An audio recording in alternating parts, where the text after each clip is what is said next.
ಕಳೆದ 10 ವರ್ಷಗಳ, ಯಾಕೆಂದ್ರೆ ಇವರು ಈ ಬಿಜೆಪಿ ಸರ್ಕಾರ ಅಧಿಕಾರಕ್ಕೆ ಬಂದ ಮೇಲೆ ಅವರು ಹಿಂದಿನ ವರ್ಷದ ಬಗ್ಗೆ ಮಾತಾಡೋದಕ್ಕಿಂತ ಯಾವಾಗ್ಲೂ ಹಿಂದಿನ 10 ವರ್ಷಗಳ ಬಗ್ಗೆ, ಅದಕ್ಕಿಂತ ಹಿಂದಿನ ಬಗ್ಗೆ ಹೋಲಿಕೆ ಮಾಡಿಕೊಂಡು ಮಾತಾಡುವಂತ ಒಂದು ದುರಭ್ಯಾಸವನ್ನ ಇಟ್ಕೊಂಡಿದ್ದಾರೆ. ಹಾಗಾಗಿ ಕಳೆದ 10 ವರ್ಷಗಳಲ್ಲಿ ಈ ಬಿಜೆಪಿ ಸರ್ಕಾರದ ನೀತಿ, ಅದರ ಪರಿಣಾಮ ಏನಾಗಿದೆ ಅನ್ನೋದನ್ನ ಗಮನದಲ್ಲಿಟ್ಟುಕೊಂಡು ಈ ಬಜೆಟ್ ಏನಾಗಬೇಕಾಗಿತ್ತು ಅನ್ನೋದನ್ನೇ ನಾವು ಪರಿಶೀಲನೆ ಮಾಡೋದಾದ್ರೆ, ವಿಪರೀತವಾದಂತ ನಿರುದ್ಯೋಗ ಕಳೆದ 10 ವರ್ಷಗಳಲ್ಲಿ ಜಾಸ್ತಿ ಆಗಿತ್ತು ಅನ್ನುವಂಥದ್ದನ್ನ ನಾವು ಗಮನಿಸಿದ್ದೇವೆ. ಮತ್ತು ಕಳೆದ ಲೋಕಸಭಾ ಚುನಾವಣೆಗಳಲ್ಲೂ ಕೂಡ ನಿರುದ್ಯೋಗದ ಪ್ರಶ್ನೆ ಗಂಭೀರವಾಗಿ ಚರ್ಚೆಯಲ್ಲಿತ್ತು ಮತ್ತು ಅದರ ಪರಿಣಾಮವಾಗಿಯೇ ಬಿಜೆಪಿ ಏಕಪಕ್ಷವಾಗಿ ಅದನ್ನ ಪ್ರಾಬಲ್ಯವನ್ನ ಕಳ್ಕೊಂಡಿದೆ ಅನ್ನೋದನ್ನು ಕೂಡ ಗಮನಿಸ್ಬೇಕು. ಹೀಗಾಗಿ ವಿಪರೀತ ನಿರುದ್ಯೋಗ ಇತ್ತು. ಹಣದುಬ್ಬರದ ಪ್ರಶ್ನೆ ನಿರಂತರವಾಗಿ ಅದು ಇದ್ದೇ ಇತ್ತು. ಯಾವೆಲ್ಲ ಕಾಲಕ್ಕೂ ಕೂಡ ಜನ ಬಳಸುವಂತ ವಸ್ತುಗಳ ಬೆಲೆಗಳು ಏರುಮುಖದಲ್ಲೇ ಇತ್ತು ಅನ್ನುವಂಥದ್ದು, ಅದನ್ನ ನಿಯಂತ್ರಣ ಮಾಡುವಂತ ಕೆಲಸಗಳನ್ನ ಸರಿಯಾಗಿ ಯಾವತ್ತೂ ಮಾಡಲೇ ಇಲ್ಲ ಅನ್ನೋದನ್ನ ಗಮನಿಸ್ಬೇಕು. ಮತ್ತೆ ಇವರ ನೀತಿಗಳಿಂದಾಗಿ ನಮ್ಮ ಇಡೀ ಆರ್ಥಿಕತೆ ಒಳಗಡೆಯಲ್ಲಿ ಬಡವ ಮತ್ತು ಶ್ರೀಮಂತರ ನಡುವಿನ ಈ ತಾರತಮ್ಯ ಅಥವಾ ವ್ಯತ್ಯಾಸ ಏನಿದೆ, ಗ್ಯಾಪ್, ಅದು ವಿಪರೀತವಾಗಿ ಹೆಚ್ಚುತ್ತಾ ಇದೆ ಮತ್ತು ಈಗಲೂ ಹೆಚ್ಚುತ್ತೆ. ಈ ಬಜೆಟ್ ಕೂಡ ಅದಕ್ಕೆ ಹೆಚ್ಚಳ ಮಾಡುವಂತ ಕೆಲಸನೇ ಮಾಡ್ತದೆ ಅನ್ನುವಂಥದ್ದನ್ನು ಆ ಹಿನ್ನೆಲೆಯಲ್ಲೂ ಇದನ್ನು ಗಮನಿಸಬೇಕಾಗಿದೆ. ಮತ್ತೆ ಇವರು ಪದೇ ಪದೇ ಮಾತಾಡುವಂಥದ್ದು ಏನಿದೆ, ಖಾಸಗಿ ಬಂಡವಾಳವನ್ನ ನಾವು ಹೆಚ್ಚು ಮಾಡಬೇಕು, ಅದರ ಹೂಡಿಕೆಯನ್ನು ಹೆಚ್ಚು ಮಾಡಬೇಕು, ಅದರಿಂದಾಗಿ ಆರ್ಥಿಕ ಅಭಿವೃದ್ಧಿ, ಕೈಗಾರಿಕೆ ಇತರ ವಲಯಗಳೆಲ್ಲ ಆಗ್ತದೆ ಅನ್ನುವಂಥ ಮಾತನ್ನು ಏನ್ ಹೇಳ್ತಿದ್ದಾರೆ. ಈ ಎಲ್ಲಾ ಅಂಶಗಳನ್ನ ಇಟ್ಕೊಂಡು ನೋಡಿದಾಗ್ಲೂ ಕೂಡ ಈ ಅಂಶಗಳನ್ನ ಪೂರೈಸುವಂತ ಅಥವಾ ಈ ತರ ಸಮಸ್ಯೆಗಳನ್ನ ಪರಿಹಾರ ಮಾಡತಕ್ಕಂತ ಯಾವ ಅಂಶವೂ ಈ ಬಜೆಟ್ ಅಲ್ಲಿ ಕಾಣ್ತಾ ಇಲ್ಲ ಅನ್ನುವಂಥದ್ದನ್ನೇ ನಾವು ಗಮನಿಸ್ಬೇಕಾಗಿರ್ತಕ್ಕಂಥದ್ದು. ಈ ಸಮಸ್ಯೆಗಳನ್ನ ಪರಿಹಾರ ಮಾಡ್ಲಿಕ್ಕೆ ಈ ಸರ್ಕಾರ ಮಾಡ್ಬೇಕಾಯ್ತಂತ ಕೆಲಸ ಏನಂದ್ರೆ, ಜನರ ಆರ್ಥಿಕ ಚಟುವಟಿಕೆಗಳನ್ನ ಹೆಚ್ಚು ಮಾಡ್ತಕ್ಕಂತ ನಿಟ್ಟಿನಲ್ಲಿ ಅದಕ್ಕೆ ಪೂರಕವಾದಂತ ಇದನ್ನ ಅಂಶಗಳನ್ನ ಈ ಬಜೆಟ್ ಒಳಗೊಳ್ಳಬೇಕಾಗಿತ್ತು. TRC ಅವರು ಹೇಳ್ದಂಗೆ ಬೇಡಿಕೆಯನ್ನು ಹೆಚ್ಚು ಮಾಡೋದು ಅಂತಂದ್ರೆ ಜನರ ಆರ್ಥಿಕ ಚಟುವಟಿಕೆಗಳನ್ನು ಹೆಚ್ಚು ಮಾಡುವಂತ ಕೆಲಸಗಳಿಗೆ ಅದಕ್ಕೆ ಗಮನ ಕೊಡಬೇಕಾಗಿತ್ತು. ಆದ್ರೆ ಇಡೀ ಬಜೆಟ್ನ ಒಟ್ಟು ಸ್ವರೂಪವನ್ನು ಗಮನಿಸಿದ್ರೆ ಇದೊಂದು ರೀತಿಯಲ್ಲಿ ಎಲ್ಲ ಆರ್ಥಿಕ ಚಟುವಟಿಕೆ, ಜನಸಾಮಾನ್ಯರ ಆರ್ಥಿಕ ಚಟುವಟಿಕೆಗಳನ್ನ ಸಂಕುಚಿತಗೊಳಿಸ್ತಕ್ಕಂಥ ಒಂದು ರೀತಿ ಪ್ರತಿಗಾಮಿ ಆಗಿರ್ತಕ್ಕಂಥ ಬಜೆಟ್ ಅಂತಾನೆ ಹೇಳೋದು. ಇದು ಬಂಡವಾಳದಾರರ ದೃಷ್ಟಿಯಿಂದ ಪ್ರಗತಿಪರವಾದಂತ ಬಜೆಟ್, ಜನರ ದೃಷ್ಟಿಯಿಂದ ಪ್ರತಿಗಾಮಿ ಆಗಿರ್ತಕ್ಕಂಥ ಬಜೆಟ್ ಅನ್ನುವಂಥದ್ದನ್ನ ನಾವಿಲ್ಲಿ ಗಮನಿಸ್ಬೇಕು. ಹೀಗಾಗಿನೇ ಇಡೀ ಬಜೆಟ್ ಅಲ್ಲಿ ಜನರ ಮೇಲೆ ಹೆಚ್ಚು ಹೊರೆಯನ್ನು ಹೊರಿಸ್ತಕ್ಕಂಥ ಅಂಶಗಳೇ ಪ್ರಸ್ತಾಪಗಳಾಗಿದ್ದಾವೆ. ಹಾಗಾಗಿ ಅವ್ರು ಏನು ಮಾತಾಡ್ತಿದ್ದಾರೆ, ಈ ಬಜೆಟ್ ಒಳಗಡೆಯಲ್ಲಿ ಹೂಡಿಕೆಗಳು ಕೂಡ ಹೆಚ್ಚಾಗೋದಿಲ್ಲ, ಖಾಸಗಿ ಹೂಡಿಕೆಗಳು ಹೆಚ್ಚಾಗೋದಿಲ್ಲ. ಯಾಕಂದ್ರೆ ಕಳೆದ 10 ವರ್ಷಗಳಲ್ಲಿ ನಾವು ಗಮನಿಸಿರುವಂತದ್ದು, ಈ ಸರ್ಕಾರ ಏನೆಲ್ಲ ಖಾಸಗಿ ಬಂಡವಾಳದಾರರಿಗೆ ರಿಯಾಯಿತಿಗಳನ್ನ, ಸಬ್ಸಿಡಿಗಳನ್ನ, ಅನುಕೂಲಗಳನ್ನ ಮಾಡಿಕೊಟ್ಟಾಗ್ಲೂ ಕೂಡ ಖಾಸಗಿ ಹೂಡಿಕೆ ಅನ್ನುವಂಥದ್ದು ಹೆಚ್ಚಳ ಆಗ್ತಾ ಇಲ್ಲ, ಬದಲಿಗೆ ಅದು ಕಡಿಮೆ ಆಗ್ತಿದೆ ಅಥವಾ ನಿರೀಕ್ಷಿತ ಪ್ರಮಾಣದಲ್ಲಿ ಆಗ್ತಿಲ್ಲ ಅನ್ನುವಂಥದ್ದನ್ನ ನಾವು ಗಮನಿಸಬೇಕಾಗಿದೆ. ಹೀಗಾಗಿ ಉದ್ಯೋಗ ಜಾಸ್ತಿ ಆಗದೆ ಇರುವಂತ ಲಕ್ಷಣ ಕೂಡ ಆ ಕಾರಣಕ್ಕಾಗಿನೇ ಇದೆ ಅನ್ನೋದನ್ನು ಕೂಡ ನಾವು ಗಮನಿಸ್ಬೇಕು. ಮತ್ತು ಬಹಳ ಮುಖ್ಯವಾದ ಒಂದು ಪ್ರಶ್ನೆ ಏನಿದೆ, ಈ ಸರ್ಕಾರದ ಇದು ಬಜೆಟ್ ಅಲ್ಲಿ ಅವ್ರು ಹೇಳಿರೋ ರೀತಿ ಒಳಗಡೆ ಸರ್ಕಾರದ ಆದಾಯ ದೊಡ್ಡ ಪ್ರಮಾಣದಲ್ಲಿ ಹೆಚ್ಚಾಗಿದೆ ಅಂತ ಅವ್ರು ಹೇಳ್ತೀವಿ. ಸರಿಸುಮಾರು 14.5% ಅಷ್ಟು ಸರ್ಕಾರದ ಆದಾಯ ಹೆಚ್ಚಾಗಿದೆ, ರೆವಿನ್ಯೂ ಆದಾಯ. ಆದ್ರೆ ಸರ್ಕಾರದ ಖರ್ಚು ಮಾಡ್ತಕ್ಕಂಥ ಪ್ರಮಾಣ ಇದೆಯಲ್ಲ, ಅದು 5.94% ಅಷ್ಟು ಕಡಿಮೆ ಮಾಡಿದ್ದಾರೆ ಕಳೆದ ವರ್ಷಕ್ಕೆ ಹೋಲಿಸ್ಕೊಂಡು. ಏನ್ ತೋರಿಸುತ್ತೆ ಇದು? ರೆವಿನ್ಯೂ ಆದಾಯ ಜಾಸ್ತಿ ಆಗ್ತಿರುವಾಗ ಸರ್ಕಾರ ಹೆಚ್ಚು ಖರ್ಚು ಮಾಡಬೇಕಂತ ಅಗತ್ಯ ಇತ್ತು. ಆದ್ರೆ ಖರ್ಚನ್ನ ಕಡಿಮೆ ಮಾಡಿ ಆದಾಯವನ್ನು ಹೆಚ್ಚು ಮಾಡ್ಕೊಂಡಿದೆ ಅಂತಂದ್ರೆ, ಹಾಗಾದ್ರೆ ಹೆಚ್ಚು ಮಾಡ್ಕೊಂಡಂತ ಆದಾಯ ಯಾರಿಗೆ ಬಳಸ್ತೀವಿ, ಹೇಗೆ ಬಳಸ್ತೀವಿ ಅನ್ನೋಂಥ ಪ್ರಶ್ನೆಗಳೇ ಇದರಲ್ಲಿರುವಂಥದ್ದು. ಹಾಗಾಗಿ ಜನರ ಅನುಕೂಲಕ್ಕಾಗಿ ಖರ್ಚು ಮಾಡತಕ್ಕಂತ ಆ ಅಂಶಗಳು ಇದರಲ್ಲಿ ಇಲ್ಲ ಅನ್ನುವಂಥದ್ದನ್ನ ನಾವಿಲ್ಲಿ ಗಮನಿಸ್ಬೇಕಾಗಿದೆ. ಹೀಗಾಗಿ ಅಸಲಿಗೆ ಈ ಹೆಚ್ಚಿರ್ತಕ್ಕಂಥ ಆದಾಯ ಅಂತ ಅವ್ರು ಏನ್ ಹೇಳ್ತಿದ್ದಾರೆ, ಅದನ್ನ ಆರ್ಥಿಕ ಚಟುವಟಿಕೆಗಳು, ಅಂದ್ರೆ ಜನರ ಆದಾಯವನ್ನು ಹೆಚ್ಚು ಮಾಡ್ತಕ್ಕಂಥ ಚಟುವಟಿಕೆಗಳಿಗೆ ಬಳಸಿದ್ದಿದ್ರೆ ಬಹುಶಃ ಅದೊಂದು ರೀತಿಯಲ್ಲಿ ಇವರು ಮೇಲೆ ಮಾತಾಡುವಂತ ಮಾತುಗಳಿದ್ದೇವೆ, ಅದಕ್ಕೆ ನಾವು ಸ್ವಲ್ಪ ಆದ್ರೂ ಅದು ಸಹಾಯ ಮಾಡುವಂತ ಅಂಶ ಆಗ್ತಿತ್ತು. ಆದ್ರೆ ಇವರು ಬಳಸಿರ್ತಕ್ಕಂಥದ್ದು ಏನಂತಂದ್ರೆ, ಹೆಚ್ಚಿರ್ತಕ್ಕಂಥ ಆದಾಯವನ್ನ ಬಜೆಟ್ ಕೊರತೆಯನ್ನ ನೀಗಿಸ್ಕೊಳ್ಲಿಕ್ಕೆ ಅದನ್ನ ಬಳಸಿದ್ದಾರೆ. ಅಂದ್ರೆ ನಾವು ಈ ಫೈನಾನ್ಸ್ ಬಜೆಟ್ ಅಂತ ಡೆಫಿಸಿಟ್ ಅಂತ ಏನ್ ಕರಿತೀವಿ, ಅದನ್ನ ಕಡಿಮೆ ಮಾಡ್ಕೊಳ್ಳೋದಕ್ಕೆ ಅವರು ಬಳಸ್ತಾರೆ. ಈ ಹಣಕಾಸಿನ ಕೊರತೆಯನ್ನ ಅಥವಾ ಬಜೆಟ್ ಕೊರತೆಯನ್ನ ಕಡಿಮೆ ಮಾಡ್ಕೊಳ್ಳುವಂತ ನಿಟ್ಟಿನಲ್ಲಿ ಜನರಿಗೆ ಬಳಸುವಂತ ಖರ್ಚುಗಳನ್ನ ಕಡಿಮೆ ಮಾಡೋದು ಅನ್ನುವಂತ ಅಂಶ ಇದೆಯಲ್ಲ, ಅದು ಮೂಲಭೂತವಾಗಿ ಹಣಕಾಸು ಅಂತಾರಾಷ್ಟ್ರೀಯವಾಗಿ ಹಣಕಾಸು ಸಾಲಗಾರರೇನಿದ್ದಾರೆ ಅಥವಾ ನಮಗೆ ಸಾಲ ಕೊಡುವಂತ ಬಂಡವಾಳದಾರರೇನಿದ್ದಾರೆ ಅವರ ಬೇಡಿಕೆ ಅದು. ನೀವು ಖರ್ಚುಗಳನ್ನ ಕಡಿಮೆ ಮಾಡಬೇಕು ಅನ್ನುವಂಥದ್ದು. ಖರ್ಚನ್ನ ಕಡಿಮೆ ಮಾಡಬೇಕು ಅನ್ನುವಾಗ ಬಂಡವಾಳದಾರರಿಗೆ ಮಾಡ್ತಕ್ಕಂಥ ಖರ್ಚನ್ನ ಕಡಿಮೆ ಮಾಡೋದಲ್ಲ, ಬದಲಿಗೆ ಜನರಿಗೆ ಮಾಡ್ತಕ್ಕಂಥ ಖರ್ಚನ್ನ ಕಡಿಮೆ ಮಾಡಬೇಕು ಅನ್ನುವಂಥದ್ದು ಜಾಗತಿಕ ಬಂಡವಾಳದಾರರ ಹಿತಾಸಕ್ತಿ ಮತ್ತು ಅವ್ರ ಬೇಡಿಕೆನೂ ಆಗಿದೆ. ಆ ಬೇಡಿಕೆಯನ್ನ ಪೂರೈಸುವಂತ ಕೆಲಸವನ್ನ ಈ ಸರ್ಕಾರ ಈ ಬಜೆಟ್ ಅಲ್ಲಿ ಮಾಡಿದೆ ಅನ್ನುವಂಥದ್ದನ್ನ ನಾವು ಗಮನಿಸಬೇಕಾಗಿದೆ ಅಂತ ಮುಖ್ಯವಾದ ಅಂಶ. ಹೀಗಾಗಿ ಒಟ್ಟಾರೆ ಇದು ಕಾರ್ಪೊರೇಟ್ ಶಕ್ತಿಯನ್ನ ಇಡೀ ಆರ್ಥಿಕತೆಯಲ್ಲಿ ತೀವ್ರಗೊಳಿಸುವಂಥದ್ದು, ಜನರ ಕೊಂಡ್ಕೊಳ್ಳೋ ಶಕ್ತಿಯನ್ನ ಕಡಿಮೆ ಮಾಡೋದು. ಈ ಪರಿಣಾಮ ನಮ್ಮ ಮೂಲಭೂತ ಸಮಸ್ಯೆಗಳೇನಂತ ನಾವೇನ್ ಮಾತಾಡ್ತಾ ಇದ್ದೀವಿ, ಯಾವ ಸಮಸ್ಯೆಗಳು ಇತ್ಯರ್ಥ ಆಗದೆ ಆರ್ಥಿಕತೆ ಮತ್ತಷ್ಟು ಅಸಮಾನತೆ ಇದಕ್ಕೆ ಬಿಕ್ಕಟ್ಟಿಗೆ ಒಳಗಾಗುವಂತ ಅಂಶಗಳೇ ಜಾಸ್ತಿ ಇದಾವೆ ಅನ್ನೋದನ್ನ ನಾವು ಗಮನಿಸ್ತೀವಿ. ಈ ಸರ್ಕಾರ ಬಹಳ ಟಾಮ್ ಮಾಡ್ತಾ ಇದೆ. ಈ ಬಜೆಟ್ ನ ನಂತರದಲ್ಲಿ GDP ಬೆಳವಣಿಗೆ ತುಂಬಾ ಜಾಸ್ತಿ ಆಗುತ್ತೆ ಅನ್ನೋ ರೀತಿಯಲ್ಲಿ 6.5% ಇಂದ 7% ವರೆಗೂ GDP ಬೆಳವಣಿಗೆ ಆಗುತ್ತೆ ಅನ್ನೋ ಮಾತನ್ನ ಹೇಳಿದೆ. ಇದ್ರ ಬಗ್ಗೆ ಮಾತಾಡಕ್ ಮುಂಚೆ ಈ ಸರ್ಕಾರದ ಈ ಅಂಕಿ ಅಂಶಗಳನ್ನ ತಿರುಚುವಂತ ಈ ಸಾಮರ್ಥ್ಯ ಏನಿದೆ ಅದರ ಬಗ್ಗೆ ಸ್ವಲ್ಪ ನಾವು ಯೋಚನೆ ಮಾಡಬೇಕು ಅನ್ಸುತ್ತೆ. ಈಗಾಗಲೇ ಉದ್ಯೋಗದ ವಿಚಾರದ ಒಳಗಡೆಯಲ್ಲಿ ಈ ಚುನಾವಣೆ ಸಂದರ್ಭದಲ್ಲೂ ಮತ್ತು ಈ ಹಿಂದೆ ಕೂಡ ಪ್ರಧಾನಿ ನರೇಂದ್ರ ಮೋದಿ ಅವರು ಮತ್ತು ಇತರರು ಇನ್ಕ್ಲೂಡಿಂಗ್ RBI ಮತ್ತು ಸ್ಟೇಟ್ ಬ್ಯಾಂಕ್ ಆಫ್ ಇಂಡಿಯಾದವರು ಸೇರಿದಂತೆ ಕೊಟ್ಟಂತ ಅಂಕಿಅಂಶಗಳು ಮೊನ್ನೆ ತಾನೇ ಇವರು ಬಿಡುಗಡೆ ಮಾಡಿದಂತ ಆರ್ಥಿಕ ಸಮೀಕ್ಷೆಯಲ್ಲಿ ಎಷ್ಟದು ಸುಳ್ಳು ಅನ್ನುವಂಥದ್ದು ಅದೇ ಸಾಬೀತು ಮಾಡಿದೆ.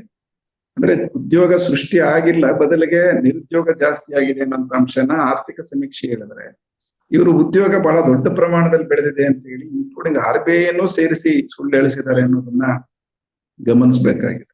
ಈ ಹಿನ್ನೆಲೆ ಒಳಗಡೆಯಲ್ಲಿ GDP ಅನ್ನುವಂಥ ಬೆಳವಣಿಗೆಯನ್ನು ಕೂಡ ಇದೇ ರೀತಿಯಲ್ಲಿ ಇದನ್ನ ನಾವು ಡಾಟಾ ಫಡ್ಜಿಂಗ್ ಅಂತ ಏನ್ ಕರಿತೀವಿ, ಈ ಡಾಟಾ ಫಡ್ಜಿಂಗ್ ಮಾಡೋ ಕೆಲಸನ ವಿಪರೀತವಾಗಿ ಬಿಜೆಪಿ ಸರ್ಕಾರ ಮಾಡ್ತಿದೆ ಅನ್ನೋದು. ಇದರಲ್ಲಿ ಈ ನಾಮಿನಲ್ GDP ಅಂತ ಏನ್ ಅವ್ರು ಪ್ರೊಜೆಕ್ಟ್ ಮಾಡಿದ್ದಾರೆ, ಅದರೊಳಗಡೆಯಲ್ಲಿ 10.5% ಅಷ್ಟು ನಾಮಿನಲ್ GDP ಬೆಳವಣಿಗೆ ದರವನ್ನು ಸೂಚಿಸಿದ್ದಾರೆ. ವಾಸ್ತವ ಅಂದ್ರೆ ರಿಯಲ್ GDP ಬೆಳವಣಿಗೆಯನ್ನ 6.5% ಇಂದ 7% ಅಂತೇಳಿ ಹೇಳ್ತಿದ್ದಾರೆ. ಇದು ಯಾಕೆ ಹಿಂಗೆ ಅಂತಂದ್ರೆ, ಬಹಳ ಮುಖ್ಯವಾಗಿ ಈ ಹಣದುಬ್ಬರದ ವಿಚಾರದ ಒಳಗಡೆಯಲ್ಲಿ ಕೋರ್ ಏರಿಯಾ ಏನಿದೆ ಅದು 3% ಅಷ್ಟು ಅದರ ದರ ಇದೆ, ಬೆಳವಣಿಗೆ ದರ ಇದೆ ಹಣದುಬ್ಬರದ್ದು, ಕೋರ್ ಹಣದುಬ್ಬರದ್ದು. ಅದನ್ನ ಕಳೆದು ಇದನ್ನ ಇವ್ರು ಲೆಕ್ಕ ಮಾಡಿ ರಿಯಲ್ GDP 6.5ರಿಂದ 7% ಅಷ್ಟು ಬೆಳವಣಿಗೆ ಆಗುತ್ತೆ. ಅದನ್ನ ಮುಚ್ಚಾಕಿರುವಂತ ಅಂಶ ಏನಿದ್ರಲ್ಲಿ ಅಂತಂದ್ರೆ, ವಾಸ್ತವದಲ್ಲಿ ಜನ ಬಳಸ್ತಕ್ಕಂಥ ಅಗತ್ಯ ವಸ್ತುಗಳೇನಿದೆ, ಆಹಾರ ಪದಾರ್ಥಗಳ ದರ ಏರಿಕೆ ಏನಿದೆ ಹಣದುಬ್ಬರದ, ಅದು ವಿಪರೀತವಾಗಿ ಹೆಚ್ಚಳ ಆಗಿದೆ. ಅದು ಸರಿಸುಮಾರು 9.4% ಅಷ್ಟು ಆಹಾರ ಪದಾರ್ಥಗಳ ಹಣದುಬ್ಬರದ ಪ್ರಮಾಣ ಇತ್ತು ಅನ್ನೋದನ್ನ ಗಮನಿಸಿದ್ರೆ, ಇವರು ಅದನ್ನ ಲೆಕ್ಕಕ್ಕೆ ತಗೊಳ್ಳಿಲ್ಲ. ಹಾಗಾಗಿ ಅದನ್ನ ಕಡೆಗಣಿಸಿ ಅವರು ಇದನ್ನ ಲೆಕ್ಕಾಚಾರ ಮಾಡಿ ಹೇಳ್ತಾ ಇದ್ದಾರೆ. ಆದ್ರಿಂದ ವಾಸ್ತವದ ರಿಯಲ್ GDP ಬೆಳವಣಿಗೆ ದರ ಏನಿದೆ ಅದು ಇಷ್ಟಿರಲ್ಲ ಅನ್ನುವಂಥದ್ದು ಈ ಸುಳ್ಳು ಲೆಕ್ಕಾಚಾರಗಳನ್ನ ಗಮನಿಸಿಕೊಂಡ್ರೆ ಗೊತ್ತಾಗ್ತದೆ ನಮ್ಗೆ. ಹಾಗಾಗಿ ಈ ಡೇಟಾನ ಅಂಕಿಅಂಶಗಳನ್ನ ತಿರುಚುವಂತ ಒಂದು ಸಾಮರ್ಥ್ಯ ಬಿಜೆಪಿ ಸರ್ಕಾರಕ್ಕೆ ಹೆಚ್ಚಿದೆ. ಅದು ಜನರನ್ನ ಕನ್ಫ್ಯೂಸ್ ಮಾಡುವಂತ ಲೆಕ್ಕಾಚಾರ ಅದು ವ್ಯಾಪಕವಾಗಿ ನಡೀತದೆ. ಇದು ಒಂದು ಮುಖ್ಯವಾದ ಅಂಶ. ಇನ್ನ ಅವರು ಎತ್ತಿರ್ತಕ್ಕಂಥ ಯುವ ಜನರ ಪ್ರಶ್ನೆ ಏನಿದೆ, ಯುವ ಅನ್ನುವಂತ ಅವರ ಪ್ರಯಾರಿಟಿ ಅಂಶಗಳೇನಿದಾವೆ, ಪ್ರೊಡಕ್ಷನ್ ಲಿಂಕ್ಡ್ ಇನ್ಸೆಂಟಿವ್ ಅಂತ ಹೇಳಿ ಒಂದು ಯೋಜನೆಯನ್ನ ಈ ಸರ್ಕಾರ ಜಾರಿಯಲ್ಲಿ ಇಟ್ಟಿದೆ. ಪ್ರೊಡಕ್ಷನ್ ಲಿಂಕ್ಡ್ ಇನ್ಸೆಂಟಿವ್ ಅಂತಂದ್ರೆ ಕೈಗಾರಿಕೆಗಳಲ್ಲಿ, ಅಂದ್ರೆ ಮ್ಯಾನುಫ್ಯಾಕ್ಚರಿಂಗ್ ಇಂಡಸ್ಟ್ರಿಗಳ ಒಳಗಡೆಯಲ್ಲಿ, ಒಟ್ಟಾರೆ ಇಂಡಸ್ಟ್ರಿಗಳ ಒಳಗಡೆಯಲ್ಲಿ ಉತ್ಪಾದನೆಯನ್ನು ಏನು ಮಾಡಲಾಗ್ತದೆ ಹೆಚ್ಚುವರಿ, ಆ ಹೆಚ್ಚುವರಿ ಉತ್ಪಾದನೆಗಾಗಿ ಉತ್ಪಾದನೆ ಮಾಡುವಂತ ಕಾರ್ಮಿಕರಿಗೆ ಉತ್ತೇಜನ ಕೊಡುವಂತ ಸೌಲಭ್ಯವನ್ನು ಅವ್ರು ಜಾರಿ ಮಾಡಿರ್ಲಿಲ್ಲ.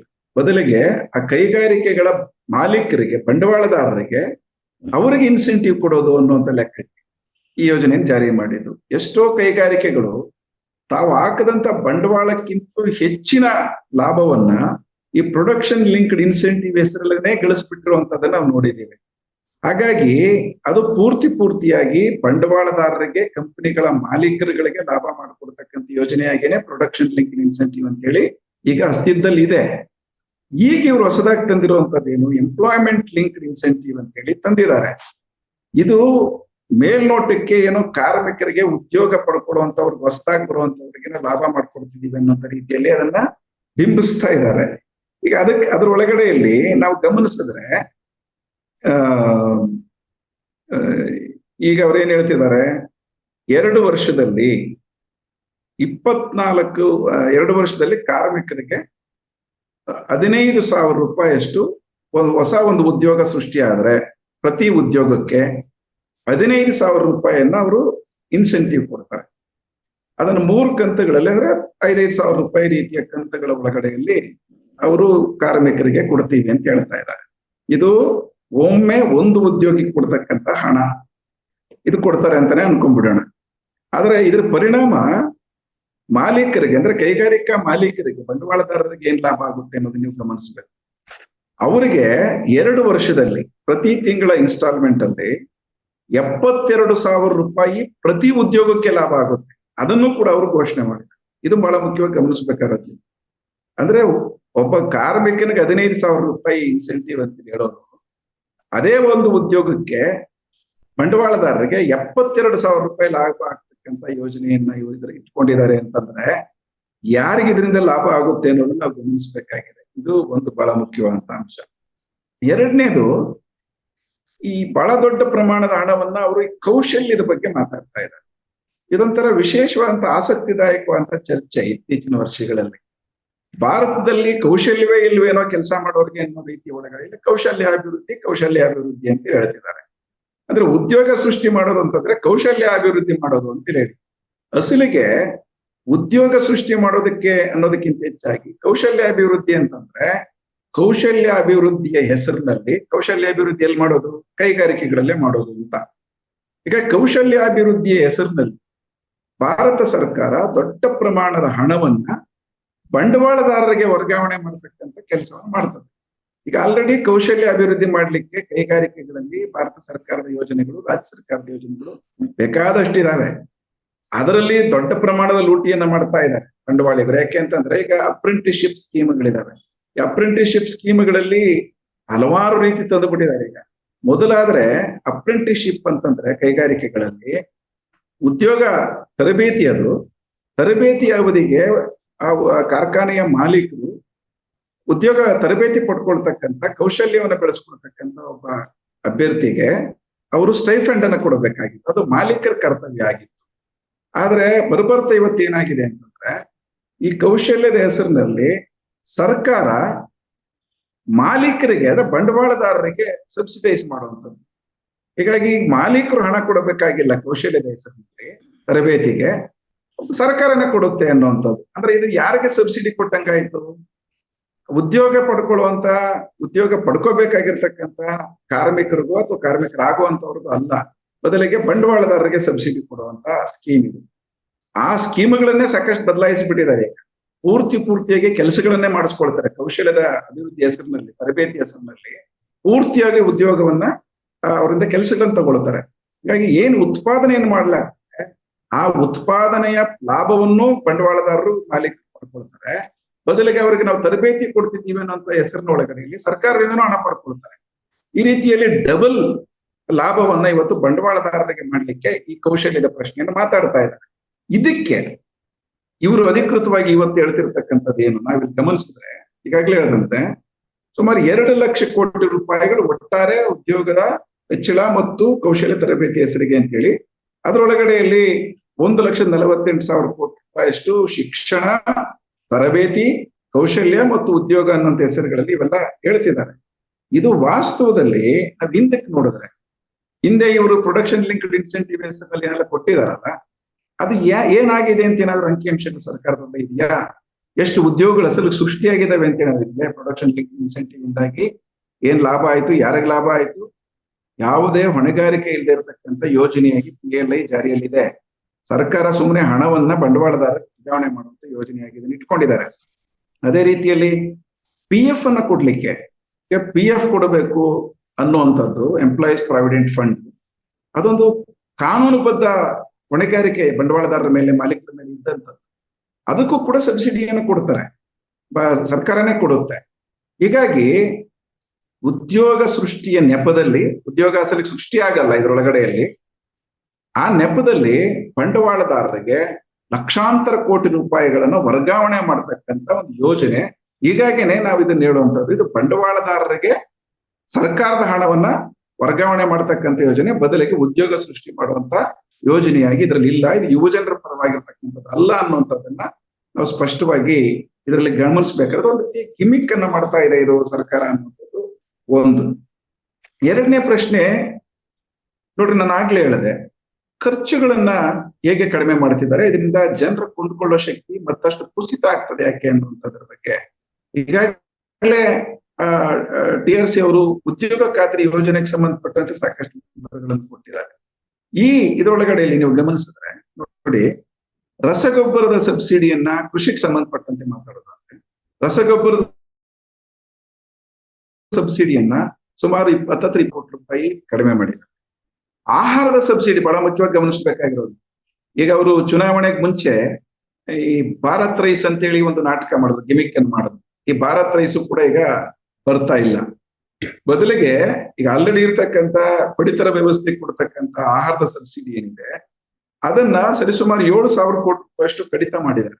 ಅಂದ್ರೆ ಆಹಾರದ ಪ್ರಮಾಣ ಹೆಚ್ಚಾಗಬೇಕು, ಆಹಾರದ ಸಬ್ಸಿಡಿ ಕೊಡಬೇಕು, ರೇಷನ್ ವ್ಯವಸ್ಥೆ ಗಟ್ಟಿ ಆಗ್ಬೇಕು ಅಂತ ಹೇಳ್ತಿರೋ ಕಾಲದಲ್ಲಿ ಇವರು ಭಾರತ್ ರೈಸ್ ಅಂತೇಳಿ 29 ರೂಪಾಯಿ 1 kg ಅಕ್ಕಿಯ ನಾಟಕ ಆಡದಂತವರು ಈ ಅಕ್ಕಿಯನ್ನು ನಿಲ್ಲಿಸಿದ್ದಾರೆ. ಜೊತೆಗೆ ಇರುವಂತ ವ್ಯವಸ್ಥೆಯನ್ನು ದುರ್ಬಲಗೊಳಿಸಲಿಕ್ಕೆ 7,000 ಕೋಟಿ ರೂಪಾಯಿ ಕಡಿಮೆ ಮಾಡಿದ್ದಾರೆ.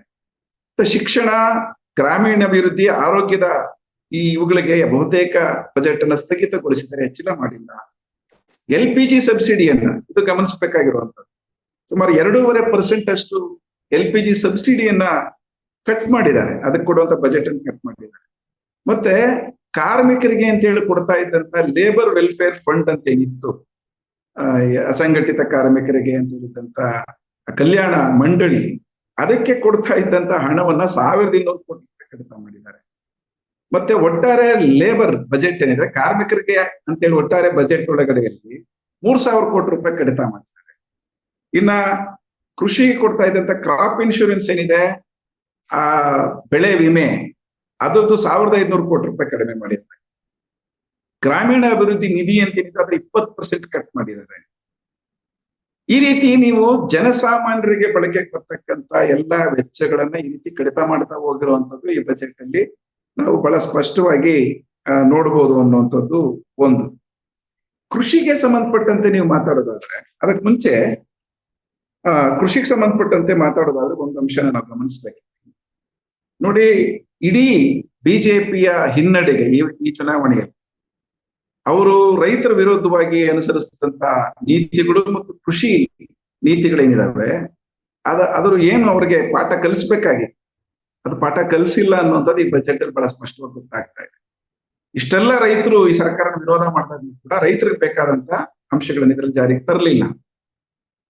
ಮತ್ತಷ್ಟು ಕಾರ್ಪೊರೇಟೀಕರಣಕ್ಕೆ, ಕೃಷಿಯ ಕಾರ್ಪೊರೇಟೀಕರಣಕ್ಕೆ ಮತ್ತು ಇದನ್ನೇ ಬಳಸ್ಕೊಂಡು ರಾಜ್ಯಗಳ ಹಕ್ಕುಗಳ ಮೇಲೆ ದಾಳಿ ಮಾಡತಕ್ಕಂಥದ್ದಕ್ಕೂ ಇದು ಮತ್ತಷ್ಟು ಮುಂದಾಗಿದೆ ಅನ್ನುವಂಥದ್ದನ್ನ ನಾವು ಗಮನಿಸ್ಬೇಕು.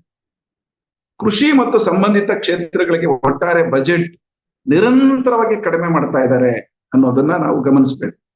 ನೀವು ಸುಮ್ಮನೆ ಒಂದು 4-5 ವರ್ಷಗಳ ಹಿಂದಕ್ಕೆ ಅಲ್ಲಿಂದ ನೋಡೋದಾದ್ರೆ 2019 ಇಸ್ವಿಯಲ್ಲಿ ಕೃಷಿ ಬಜೆಟ್, ಒಟ್ಟಾರೆ ಬಜೆಟ್ ನಲ್ಲಿ 5.44% ಕೃಷಿಗೆ ಕೊಟ್ಟಿದ್ದು 2019ರಲ್ಲಿ. ಈ ಬಜೆಟ್ ಅಲ್ಲಿ ಎಷ್ಟು ಕೃಷಿ ಮತ್ತು ಸಂಬಂಧಿತ ಕ್ಷೇತ್ರಗಳಿಗೆ 3.15%ಗೆ ಬಂದು ಇಳಿಸಿದ್ದಾರೆ. ಅಂದ್ರೆ ನಿರಂತರವಾಗಿ ಕೃಷಿಯ ಬಜೆಟ್ ಅನ್ನ ಕಡಿತ ಮಾಡ್ತಾ ಬಂದಿದ್ದಾರೆ ಅನ್ನೋದನ್ನ ಗಮನಿಸಿದ್ರೆ ರೈತರಿಗೆ ಕೊಡಬೇಕಾಗಿದ್ದಂತ ಸವಲತ್ತುಗಳನ್ನ, ಸಬ್ಸಿಡಿಗಳನ್ನ ಹೇಗೆ ನಿರಂತರವಾಗಿ ಕಡಿತ ಮಾಡ್ತಾ ಬಂದಿದ್ದಾರೆ ಅನ್ನೋದು ಸ್ಪಷ್ಟವಾಗಿ ಗೊತ್ತಾಗ್ತದೆ. ಇಡೀ ಬಜೆಟ್ ಅಲ್ಲಿ ಸ್ವಾಮಿನಾಥನ್ ಶಿಫಾರಸ್ ಏನಿತ್ತು, ಬಹಳ ಮುಖ್ಯವಾದ ಬೇಡಿಕೆ ರೈತರ ಹೋರಾಟಕ್ಕೆ, C2+50 ಫಾರ್ಮುಲಾ, ಅಂದ್ರೆ ಬೆಂಬಲ ಬೆಲೆಯನ್ನ ಶಾಸನ ಮಾಡಬೇಕು ಅನ್ನುವಂಥದ್ದೇನಿದೆ, ಅದರ ಬಗ್ಗೆ ಪ್ರಸ್ತಾಪವನ್ನೇ ಮಾಡಿಲ್ಲ ಇದರಲ್ಲಿ ಅನ್ನುವಂಥದ್ದನ್ನ ನಾವು ಗಮನಿಸ್ಬೋದು. ಬಹಳ ಅಪಾಯಕಾರಿಯಾಗಿರ್ತಕ್ಕಂಥ ಪ್ರಸ್ತಾಪ ಕೃಷಿ ಇದಕ್ಕೆ ಸಂಬಂಧಪಟ್ಟಂತವ್ರು ಏನ್ ಮಾಡಿದ್ದಾರೆ, ನ್ಯಾಷನಲ್ ಕೋಆಪರೇಷನ್ ಪಾಲಿಸಿ ಅಂತೇಳಿ ಒಂದು ತರ್ತೀವಿ ಅಂತೇಳಿ ಘೋಷಣೆ ಮಾಡಿದ್ದಾರೆ. ಅಂದ್ರೆ ನಮ್ಮ ಸಂವಿಧಾನದ ಇದರೊಳಗಡೆಯಲ್ಲಿ ಈ ಸಹಕಾರಿ ಸಂಘಗಳು ಅಥವಾ ಸಹಕಾರಿ ವ್ಯವಸ್ಥೆ ಅನ್ನುವಂಥದ್ದು ರಾಜ್ಯಗಳ ಪಟ್ಟಿಯಲ್ಲಿ ಇದ್ದಂಥದ್ದು, ಅದು ಪೂರ್ಣವಾಗಿ ರಾಜ್ಯಗಳ ಅಧಿಕಾರದಲ್ಲಿದ್ದಂತ ಅದನ್ನ ಹಿಂದಿನ ಅವಧಿ ಒಳಗಡೆಯಲ್ಲಿ ಅಮಿತ್ ಶಾ ಅವರನ್ನ ಸಹಕಾರಿ ಮಂತ್ರಿ ಅಂತೇಳಿ ಮಾಡಿ ರಾಜ್ಯಗಳ ಅಧಿಕಾರವನ್ನು ಕಿತ್ಕೊಳ್ಳೋದಕ್ಕೆ ಪ್ರಯತ್ನ ಮಾಡಿದ್ದು ನಾವು ಗಮನಿಸಿದೀವಿ.